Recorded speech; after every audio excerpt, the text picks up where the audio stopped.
Matthew chapter 27. When the morning was come, all the chief priests and elders of the people took counsel against Jesus to put him to death. And when they had bound him, they led him away and delivered him to Pontius Pilate the governor.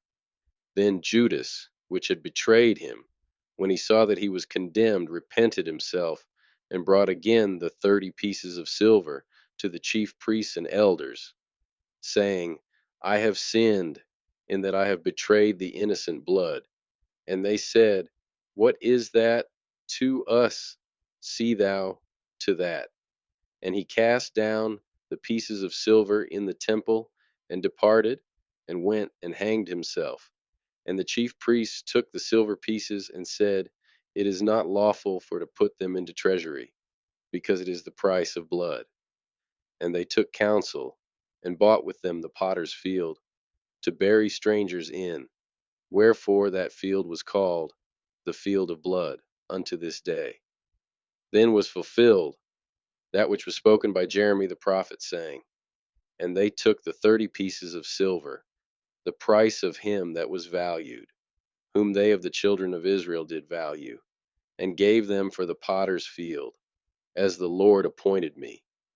And Jesus stood before the governor, and the governor asked him, saying, Art thou the King of the Jews? And Jesus said unto him, Thou sayest. And when he was accused of the chief priests and elders, he answered nothing. Then said Pilate unto him, Hearest thou not how many things they witness against thee? And he answered him to never a word, insomuch that the governor marveled greatly. Now at that feast the governor was wont to release unto the people a prisoner whom they would. And they had then a notable prisoner, called Barabbas. Therefore when they were gathered together, Pilate said unto them, Whom will ye that I release unto you, Barabbas, or Jesus, which is called Christ? For he knew that for envy they had delivered him. When he was set down on the judgment seat, his wife sent unto him, saying, Have thou nothing to do with that just man? For I have suffered many things this day in a dream because of him. But the chief priests and elders persuaded the multitude that they should ask Barabbas, and destroy Jesus. The governor answered and said unto them, Whether of the twain will ye that I release unto you? They said, Barabbas. Pilate saith unto them, What shall I do then with Jesus, which is called Christ? They all say unto him, Let him be crucified. And the governor said, Why, what evil hath he done? But they cried out the more, saying, Let him be crucified. When Pilate saw that he could prevail nothing, but that rather a tumult was made, he took water and washed his hands before the multitude, saying, I am innocent of the blood of this just person. See ye to it. Then answered all the people and said, His blood be on us and on our children. Then released he Barabbas unto them. And when he had scourged Jesus, he delivered him to be crucified. Then the soldiers of the governor took Jesus into the common hall, and gathered unto him the whole band of soldiers. And they stripped him, and put on him a scarlet robe.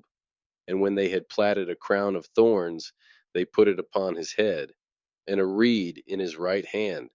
And they bowed the knee before him, and mocked him, saying, Hail, King of the Jews! And they spit upon him, and took the reed, and smote him on the head. And after that they had mocked him, they took the robe off from him, and put his own raiment on him, and led him away to crucify him. And as they came out, they found a man of Cyrene, Simon by name. Him they compelled to bear his cross.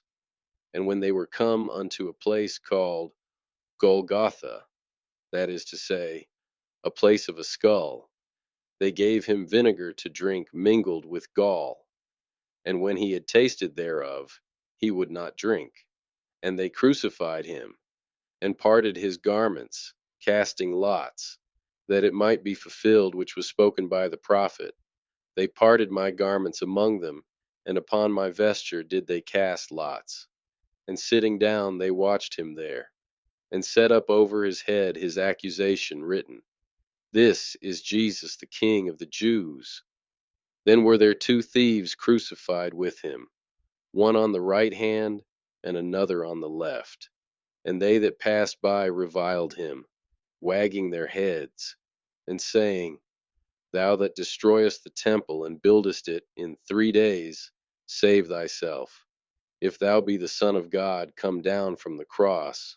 Likewise also the chief priests mocking him, with the scribes and elders said, He saved others, himself he cannot save. If he be the King of Israel, let him now come down from the cross, and we will believe him. He trusted in God. Let him deliver him now, if he will have him. For he said, I am the Son of God. The thieves also, which were crucified with him, cast the same in his teeth. Now from the 6th hour there was darkness over all the land unto the 9th hour. And about the 9th hour Jesus cried with a loud voice, saying, Eli, Eli, lama sabachthani? That is to say, my God, why hast thou forsaken me? Some of them that stood there when they heard that said, This man calleth for Elias. And straightway one of them ran, and took a sponge, and filled it with vinegar, and put it on a reed, and gave him to drink. The rest said, Let be, let us see whether Elias will come to save him. Jesus, when he had cried again with a loud voice, yielded up the ghost. And behold, the veil of the temple was rent in twain from the top to the bottom, and the earth did quake, and the rocks rent, and the graves were opened, and many bodies of the saints which slept arose, and came out of the graves after his resurrection, and went into the holy city, and appeared unto many. Now when the centurion and they that were with them, watching Jesus, saw the earthquake, and those things that were done, they feared greatly, saying, Truly this was the Son of God. And many women were there beholding afar off, which followed Jesus from Galilee, ministering unto him, among which was Mary Magdalene, and Mary the mother of James and Joses, and the mother of Zebedee's children. When the even was come, there came a rich man of Arimathea, named Joseph, who also himself was Jesus' disciple. He went to Pilate and begged the body of Jesus. Then Pilate commanded the body to be delivered. And when Joseph had taken the body, he wrapped it in a clean linen cloth, and laid it in his own new tomb, which he had hewn out in the rock. And he rolled a great stone to the door of the sepulchre, and departed. And there was Mary Magdalene, and the other Mary, sitting over against the sepulchre. Now the next day, that followed the day of the preparation, the chief priests and Pharisees came together unto Pilate, saying, Sir, we remember that that deceiver said, While he was yet alive, after 3 days I will rise again. Command therefore that the sepulchre be made sure until the 3rd day, lest his disciples come by night, and steal him away, and say unto the people, He is risen from the dead. So the last error shall be worse than the first. Pilate said unto him, Ye have a watch. Go your way, make it as sure as ye can. So they went, and made the sepulchre sure, sealing the stone, and setting a watch.